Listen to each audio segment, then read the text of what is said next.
Hello and welcome to Afris Concept TV, where we give you the latest news, gist and gossips.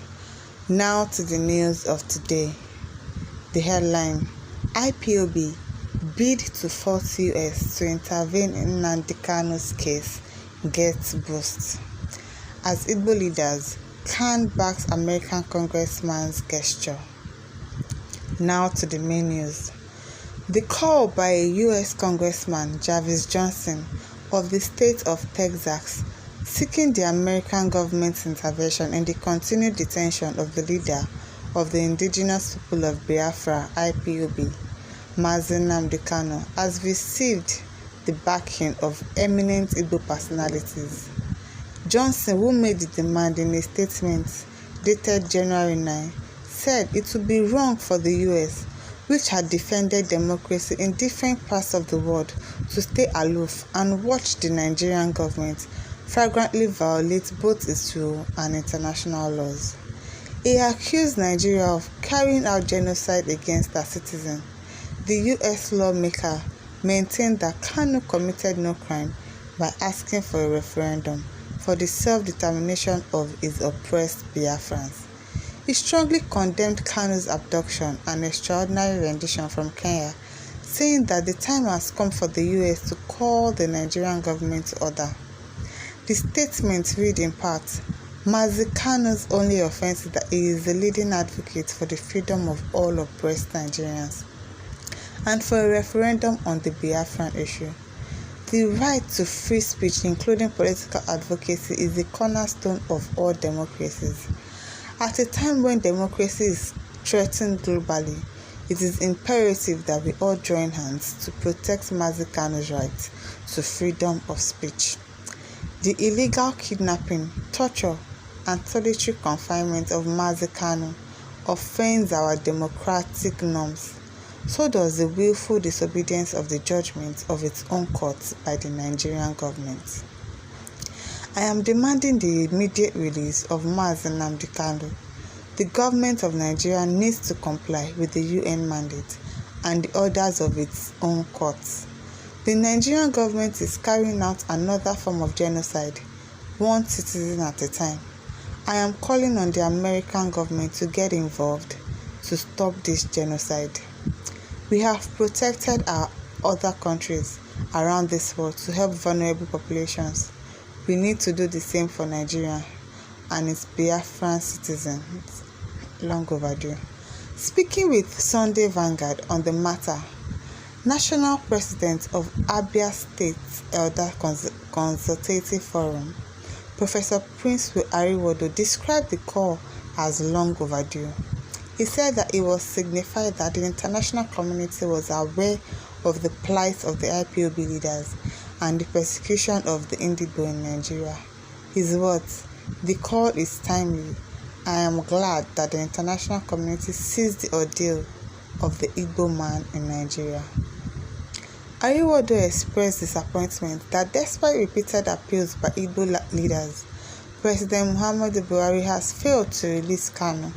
The late President, General Ohanaeze Ndigbo, Ambassador George Obiozor, before his death, had an audience with the President and begged him to release Nnamdi Kanu. Despite the promises, Kanu is still detained. The Abia Elders leader said, "Igbo elders have done everything to show our President that our protest in a gentle way. We had thought that by taking a more civilized approach, he would take the path of honor, but instead, he chose to listen to his brothers who are not interested in the unity of this country." Ariwodo said that the continued detention of Kanu against court judgments amounted to the humiliation of the entire Igbo race. The Abia elders expressed optimism that the call by the U.S. congressman would be heeded by the U.S. government. On its part, the Christian Association of Nigeria, CAN, Abia State chapter hailed the move by the U.S. congressman and urged the president to heed to the growing calls for Kanu's release. CAN chairman Abia State, Apostle Emmanuel Agomo, said the opinion of the U.S. lawmaker was an indication that the world was monitoring developments. about Kanu's continued detention. He urged Buhari to show he is the father of all by giving a political solution to Kanu's matter, has been clamored by many. The cleric noted that early resolution of Kanu's matter would help restore peace to Southeast for the good of all. He commended the U.S. congressman for speaking up while urging the U.S. government to also take a position on the matter. Also speaking, a former presidential aspirant of the People's Democratic Party (PDP), Dr. Cosmos Ndukwe, commended the U.S. congressman for the bold move but urged him to go beyond mere press statements and raise it as a motion in the American House of Representatives. The former Deputy Speaker of the Abia State House of Assembly said it would carry more weight if the move had come as a motion to the House. Commenting on the matter, the Chairman Board of Trustees (BOT) Igbo think tank, Professor Madubuike Ezeibe, urged the Nigerian government to obey various court judgments concerning Kanu. He said it was a violation of the rule of law for the government to still hold Kanu against court. Pronouncement as doing so sends work precedents about the rule of law in the country. The professor of virology argued that it's in Nigerian interest and global image to obey court orders. A coalition of Southeast youth leaders, also speaking, described the actions of the U.S. congressman as a right step in the right direction. COSEYL President General Goodluck Ibem told Sunday Vanguard that the continued detention of Kanu is a confirmation that the president is on a gross personal vendetta against Kanu and Indigo. We want the president to obey the UN mandate and the Court of Appeal judgment that released Nnamdi Kanu unconditionally from detention, Ibem stated. COSEYL said the intervention of U.S. congressman is proof that the decadence in our democracy and institution has reached an alarming state where the center can no longer hold.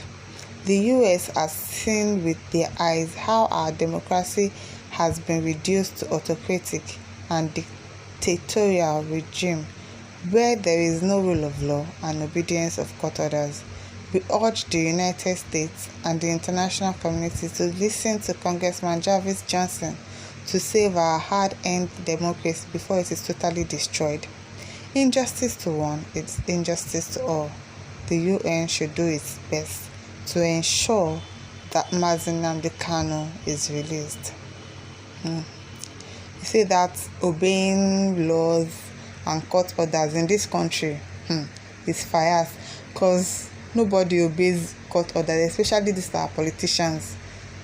When you go to the court and they say something, that one, the judge is just saying it in their pocket, because all of them are just the same. There is no rule of law in this country. Nobody is obeying court orders. So I really hope that Mr. Jarvis Johnson would help to relay the matter in the American Congress so that they can actually intercede for Nnamdi Kanu's release. I really hope that works in our country, because this country, it is well. Kindly please leave your thoughts in the comment section, and please do not forget to like, to share, and to subscribe to our YouTube channel. Thank you for listening.